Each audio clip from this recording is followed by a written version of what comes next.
Universidad Nacional Autónoma de México. Facultad de Estudios Superiores Iztacala. Bienvenidos a un capítulo de Medicoblastos Informados. Hola querido público, nosotros somos los Medicoblastos y el día de hoy, en nuestra nueva cápsula, les vamos a hablar de un tema muy interesante que está aquejando a nuestra sociedad, sobre todo en México, y este tema es la obesidad. Pero ¿alguna vez te has preguntado qué es la obesidad? Bueno, para esto tenemos a nuestro compañero Medicoblasto, Diego. Hola Diego, ¿qué nos puedes hablar acerca de la obesidad? Hola Itzel, muchas gracias. Bueno, tenemos que la OMS define a la obesidad y el sobrepeso como una acumulación anormal o excesiva de grasa que puede perjudicar a la salud. La Secretaría de Salud define a la obesidad como un incremento de peso corporal asociado a un desequilibrio en las proporciones de los diferentes componentes del organismo, en la que aumenta fundamentalmente la masa grasa con anormalidad de distribución corporal. Se considera hoy en día una enfermedad crónica originada por muchas causas y con numerosas complicaciones. Qué interesante, Diego. O sea que la obesidad es una enfermedad multifactorial. Pero bueno, ¿qué pasa a nivel mundial? ¿Qué es lo que podemos encontrar en todo el mundo? ¿Todo el mundo es obeso? ¿Qué es lo que nos puedes platicar de esto, Marina? Gracias, Ixel. La verdad es que es un problema que ha ido incrementando. De hecho, desde 1975 hasta la fecha, las cifras de casos con obesidad y sobrepeso en todo el mundo se han triplicado. De hecho, alrededor de, en 2016 más o menos, más de 1.900 millones de adultos mayores de 18 años ya tenían sobrepeso. Y de estos, 650 millones ya eran obesos. De hecho, 39 millones de niños menores de 5 años ya tienen sobrepeso y obesidad para pues el año 2020. No obstante, pues conocemos ya a nivel mundial que es algo que nosotros podemos prevenir. Ok, pero ¿qué pasa en México? Nosotros, como lo sabemos, somos uno de los países más obesos en el mundo. Y bueno, ¿quién nos puede platicar un poquito acerca de esto? Me parece que el compañero Víctor. Víctor, ¿qué nos puedes platicar de esto? Tienes razón, Itzel. El panorama en México no es nada alejado del panorama en el mundo, ya que somos uno de los dos países con la prevalencia en sobrepeso más alta en todo el mundo. En México, el 70% de los mexicanos padece sobrepeso y casi una tercera parte sufre de obesidad. Son cifras alarmantes. Además, esta enfermedad, lo que más nos preocupa es que está asociada principalmente con la diabetes, enfermedades cardiovasculares, pero también con trastornos óseos, musculares y algunos tipos de cáncer. En 2016, 72.5% de los adultos presentaron sobrepeso y obesidad. Además de que se estima que el 90% de los casos de diabetes mellitus tipo 2 son atribuibles a sobrepeso y obesidad. Y además, esta enfermedad, como lo sabemos, actualmente se ubica como la primera causa de muerte entre la población mexicana. El sobrepeso afecta a todos los grupos de edad, incluyendo niños, adolescentes y adultos, pero los grupos que han presentado un mayor incremento en los últimos 6 años han sido las mujeres en edad reproductiva y los residentes de zonas rurales. Entonces tenemos que tener mucho cuidado con la prevalencia de la obesidad. Muchas gracias, Víctor. Pero aquí me surge una nueva pregunta. ¿Quiénes pueden padecer obesidad? Todos podemos padecer obesidad, solamente los niños, solamente los adultos, solamente los jóvenes. ¿Qué pasa con esto? Para esto tenemos a Brian, él nos va a platicar un poquito de esto. ¿Qué nos puedes decir acerca de esto, Brian? Muchas gracias, Itzel. Bueno, a la obesidad se le conocen, retomando el concepto que es una enfermedad multifactorial, se le reconocen causas o antecedentes que pueden abarcar desde los aspectos biológicos, psicológicos y sociales. Desde los psicológicos tenemos enfermedades o padecimientos mentales donde estos tendrían un alto impacto en las conductas alimenticias que podría llegar a desarrollar la persona. En cuanto a las esferas sociales, bueno, el hecho de que se difunda un autoconsumo en la dieta de gran cantidad de grasa y que esto sea alentado a través de las grandes industrias representa un gran factor de riesgo para toda la población en general. Y en cuanto a biológicos, bueno, tenemos diferentes aspectos que abarcan la alimentación, en donde el mayor riesgo se atribuye a una dieta hipercalórica, en donde principalmente se basa por el consumo de grasas, dulces, bebidas azucaradas, endulcorantes. Y pues bueno, esto resulta también en la motivación de la sociedad y también una reducción en la actividad física, producto del aumento de conductas de sedentarismo, como ver televisión, los videojuegos, entre otros. Y por último, los factores de riesgo más importantes son los que ocurren a nivel genético, que alteran las vías de señalización que tiene el organismo para regular los aspectos como el apetito o la inhibición de este. Muchas gracias, pero no solo nos hagan caso a nosotros. Aquí, como invitados, les traemos lo mejor. Tenemos también invitados que son expertos en esto. Entonces, lo que ellos nos dijeron fue esto. Pues definitivamente en México la obesidad es un gran problema, pero es un problema multifactorial. Anteriormente se encasillaba solamente la obesidad como un acúmulo de tejido adiposo excesivo, ¿no? Y pues se usaba mucho el índice de masa corporal, lo cual actualmente pues ya lo encontramos un poquito más obsoleto. Vemos que ya el tejido adiposo es considerado como un órgano. Antes pues que se tenía esa creencia, ¿no? Ay, el niño está más cachetoncito, está más sano, si el niño está muy flaquito pues le faltan vitaminas, tiene que comer. Entonces vemos que son varios factores, tanto ambientales, culturales, que van formando todo esto. La obesidad va mucho más allá de come menos, muévete más. También es algo que tiene mucho estigma, ¿no? Que incluso normalizamos el hacer el bullying, ¿no? Ay, el gordito. Ay, no sé qué del niño, ¿verdad? Entonces, es primero recordar la persona y después la patología.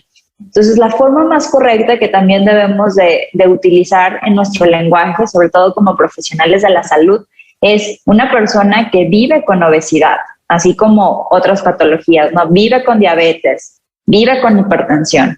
Debemos empezar a quitar esas etiquetas porque está comprobado que eso genera mucho estigma y también un fracaso en el tratamiento. Si nuestros pacientes ya van con esa etiqueta de no, pues soy el gordito, realmente es súper complicado el tratamiento.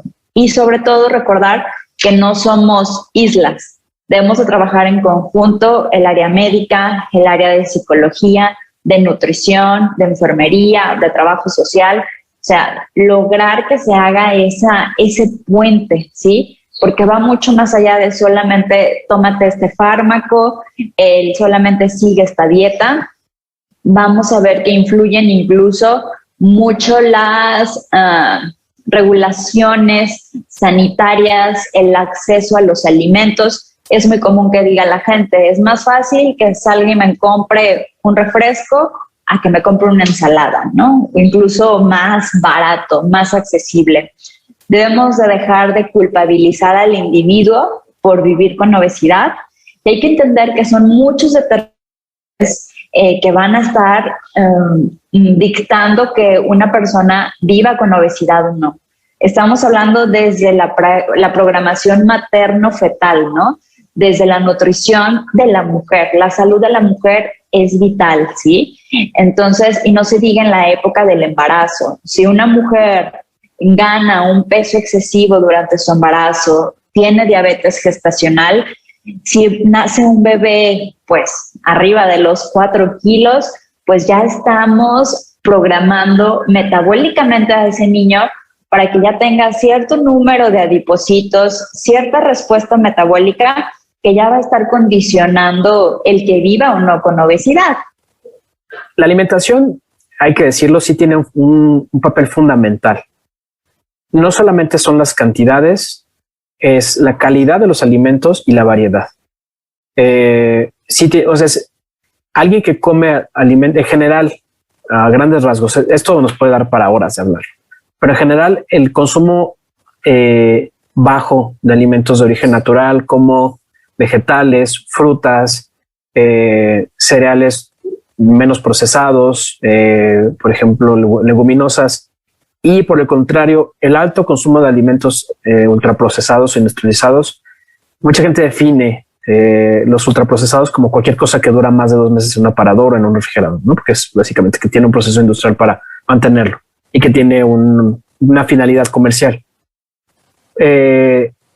Pero yo siempre, bueno, lo que les digo nuevamente es, si viene en una bolsita y sabe rico, eso no te lo tienes que comer, ¿no? Que son básicamente papas, galletas.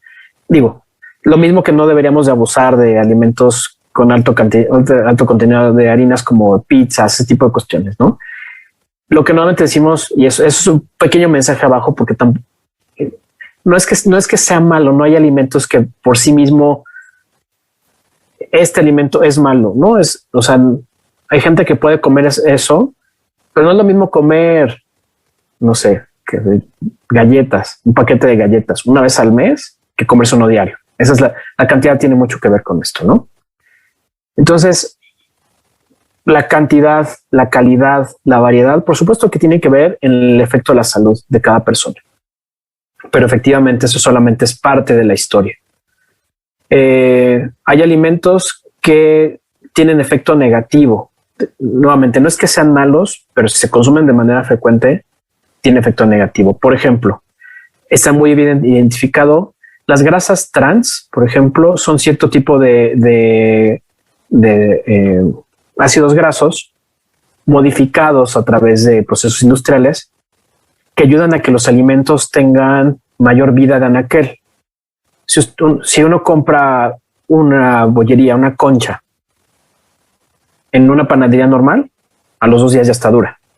Las conchas industrializadas pueden durar perfectamente 2 meses en un anaquel y uno los compra en una tienda de conveniencia sin ningún problema y están suavecitas.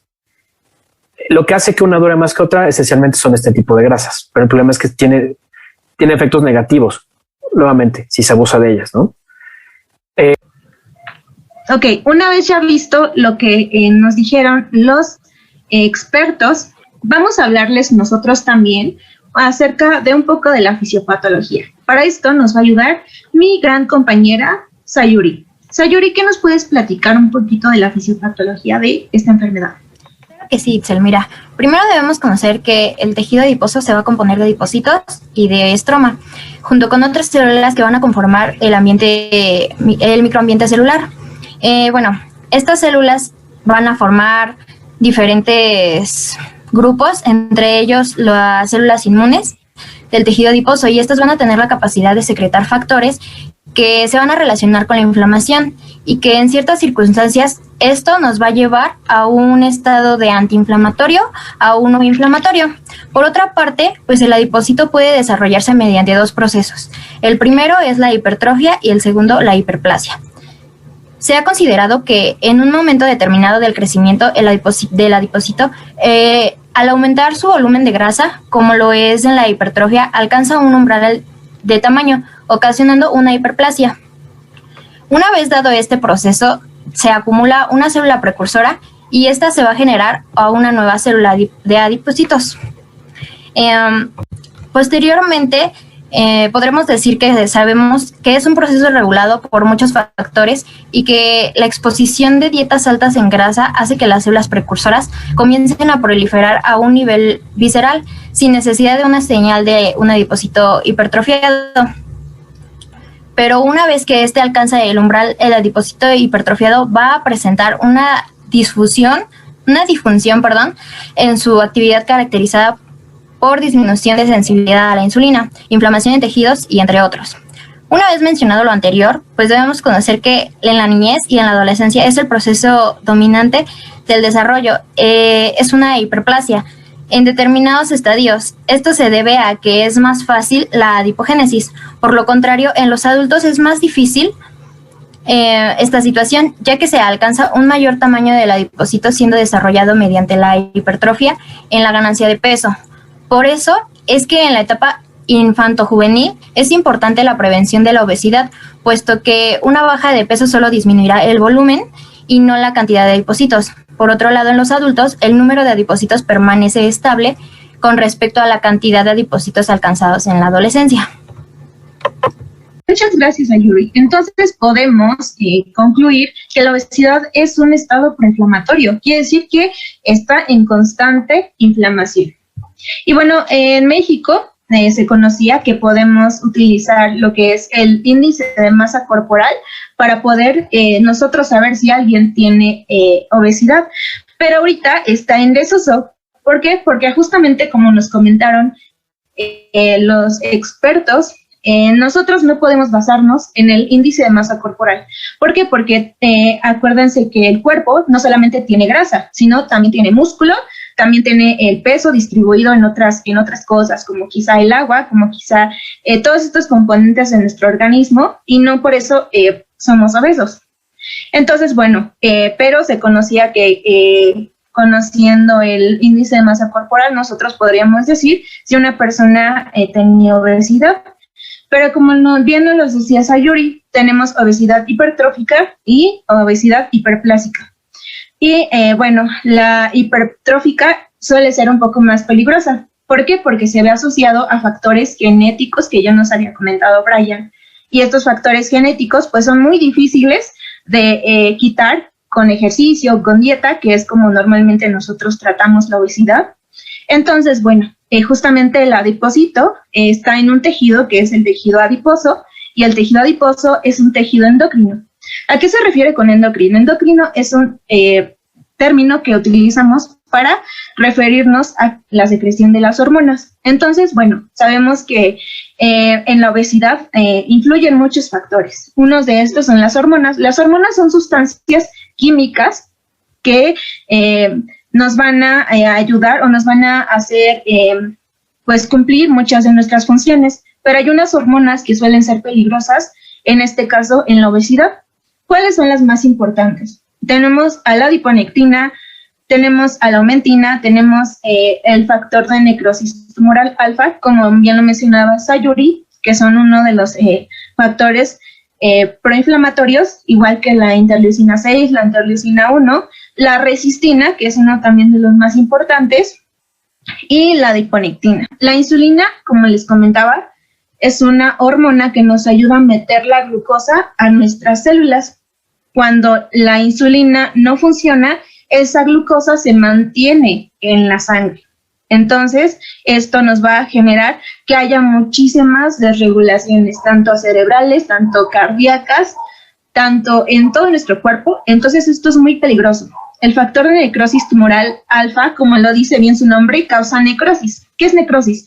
Pues la necrosis es una muerte a nivel de los tejidos. Entonces, cuando mueren estos tejidos, pues se va a afectar básicamente todo nuestro cuerpo, y no es lo que queremos. También tenemos la leptina. La leptina también es una hormona, una sustancia química que nos ayuda a controlar el apetito. Entonces, cuando nosotros comemos, nos sentimos llenos. Pero, ¿qué pasa con estas personas con obesidad?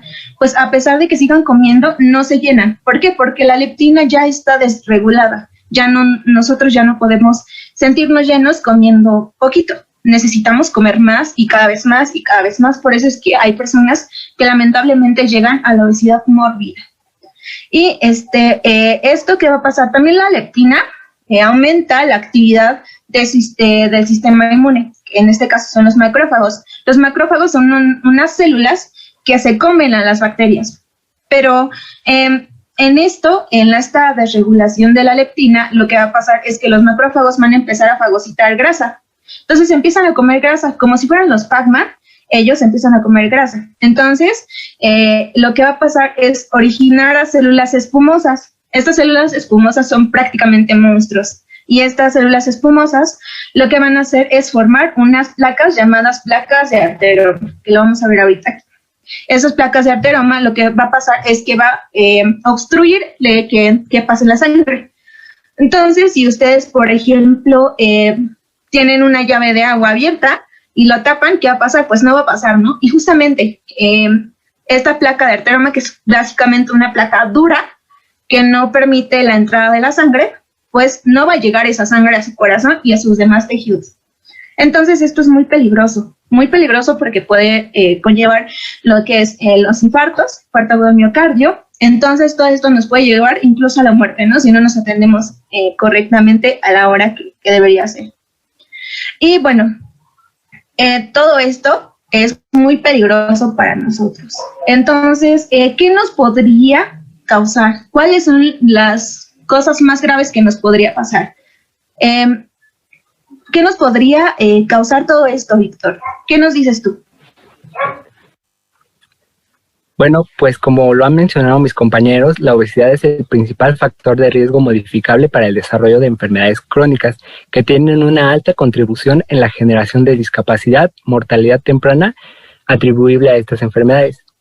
Múltiples investigaciones han demostrado que a medida que aumenta el peso, hasta alcanzar los niveles de sobrepeso y obesidad, también aumentan los riesgos de padecer las siguientes enfermedades: enfermedad coronaria, diabetes tipo 2, cáncer de endometrio, de mama y de colon, hipertensión, que es presión arterial alta, dislipidemia, accidente cerebrovascular, enfermedad del hígado y de la vesícula, apnea del sueño o insomnio y problemas respiratorios, artrosis, que es la degeneración del cartílago y del hueso subyacente a una articulación, y problemas ginecológicos como son la alteración de la menstruación. Gracias, Víctor. Entonces, nosotros podríamos cambiar mucho esto. Hay algunos factores de riesgo que no son modificables, como las genéticas, que ya nos habían mencionado, pero hay otras que sí podemos modificar. Disminuir lo que es el sedentarismo, haciendo ejercicio. Pero, bueno, aquí les dejo algunas recomendaciones de algunos expertos que también nos dan su propia opinión. Claro que, bueno, muchas gracias por este espacio. Acérquense a profesionales de la salud, no dejen sus manos en cualquiera que les ofrezca soluciones rápidas, el uso de productos milagro. Hay que ser muy cuidadosos, porque quien no tiene el tiempo y el dinero para cuidar de su salud, en algún momento tendrá que tener tiempo y dinero para cuidar una enfermedad. Entonces, ese es mi mensaje, ¿no? Acérquense a profesionales de la salud y a cuidar la salud, que es lo más importante que tenemos. Entonces, Tendríamos que empezar por educar a los profesionales de la salud, a los papás, a los niños, y por ahí, para que probablemente en algunos años, en unos no sé cuántos años, empecemos a cambiar la realidad, porque esto va a tomar tiempo. Y bueno, por parte de cada uno de los medicoblastos les vamos a dar una recomendación. Yo les recomiendo disminuir el consumo de alcohol y mejorar la alimentación. Yo les recomiendo disminuir las prácticas de sedentarismo, sino por el contrario, poder buscar mejores localizaciones para realizar nuestra alimentación. Yo les recomiendo medirse constantemente y siempre tener presente los valores para obesidad. Yo les recomiendo que consuman una alimentación que sea balanceada de acuerdo al plato del buen comer.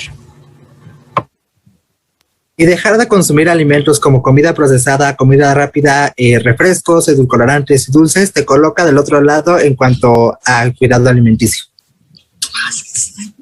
Y sobre todo lo más importante, cuando veas a alguien o cuando te digan que eres propenso a la obesidad, no dudes en asistir con tu médico más cercano, porque hay muchos charlatanes que te van a querer disminuir la obesidad, te van a prometer milagros, pero eso lo que va a hacer es afectarte más. Entonces, lo más importante es acudir con un médico, un nutriólogo o algún experto certificado que te pueda dar un mejor seguimiento. Entonces, fue nuestro capítulo de una cápsula de los medicoblastos. Nos vemos en el siguiente capítulo. Adiós.